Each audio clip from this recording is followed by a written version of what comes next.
Good morning, hello everybody, and welcome to the week ahead. Mr. Davis here. I hope you're all safe and well. I hope you're all looking after yourselves and you're looking out for each other. And I also hope you've had a chance to watch Mr. Fairclough's assembly, where he did invite you to think about the school, think about you as a member of the school, as a key member of the school, and your thoughts about the shape and direction in which we're going as a school. He asked you to complete a survey last week, and he asked you to think about core values. Now, today's assembly does tie in with that a little bit, which hopefully will be clear as we go through the assembly. But I just ask you to think about that survey if you haven't done it already.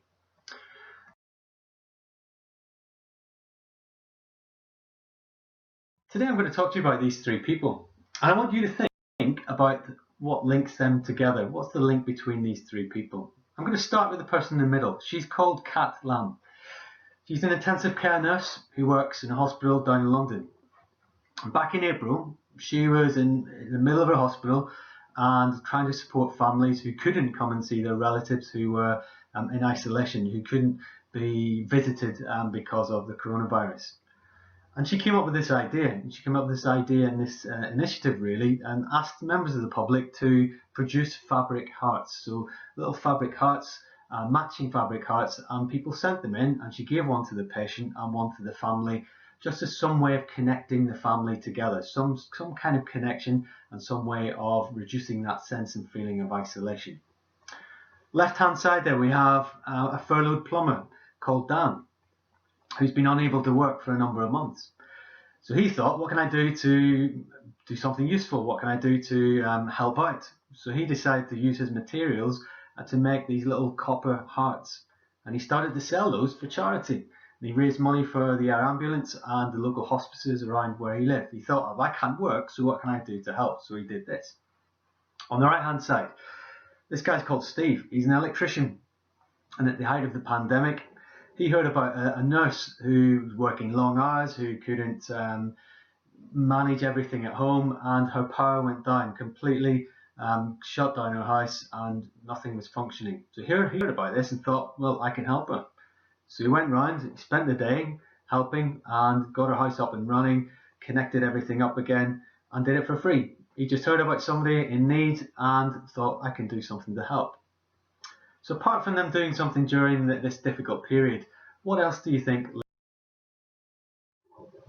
It's this. They all performed some kind of random act of kindness. And that's something during lockdown, and that's something that they all did to help somebody, a spontaneous gesture of goodwill towards someone else. Now there's two reasons why I'm sharing this with you today. And the first is this. I'm going to set you a little challenge for. And I want you to think about a random act of kindness this week, about you trying to do something for somebody else, something kind, something that you think might cheer somebody up, something positive. It doesn't need to be a huge thing. It can be anything from this list. It can be something as simple as phoning somebody or sending somebody a message to say thank you for something, just something to brighten somebody else's day. So I'm going to set you that challenge this week to see if you can do that and just think about somebody else.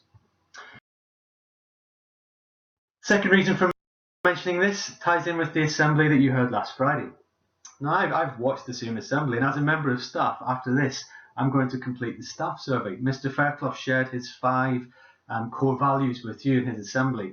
For me, I'm sharing with you one, and the one for me is kindness, and that for me is absolutely number 1. That's going to be at the top of my list. That's the first thing I'm going to put into the survey. I'm not going to share with you the other things, but this one I would say is my absolute number 1. That idea of kindness. If we can get that right, then I believe everything follows really, really easily behind it. So that's something to really think about from today's assembly. So what I want to do is leave you with these thoughts today and just have a think about this and have a think about kindness and what you can do to be more positive, but also request that you take the time to think about that survey that I mentioned earlier on, because it's really useful as a staff and as a student body that we really think about how we can get together and be Lumleys together, as Mr. Fairclough explained last week. So I'll leave you with these quotes. Have a great week, everybody. Thanks for watching. Stay safe, stay positive, and I'll speak to you soon. Thank you.